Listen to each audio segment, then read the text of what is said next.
மறந்து போகலாம். உங்க கிருபை என் மேல் என்றும் இருக்குமே. என் அக்கிரமங்களை சிலுவையில் சுமந்தே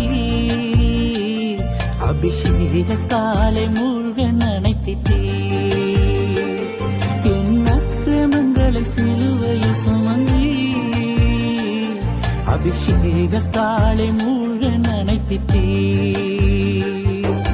குயவன் கையில் இசையும் களிமண் போல, குயவன் கையில் இசையும் களிமண் போல, என் சித்தம் அல்ல உன் சித்தம் போலாக்கும். என் சித்தம் அல்ல உன் சித்தம் போலாக்கும். உன்னத பாத்திரம் நான் உலகுக்கு ஒளியானவன், தேவ அழகின் பாத்திரம் நான்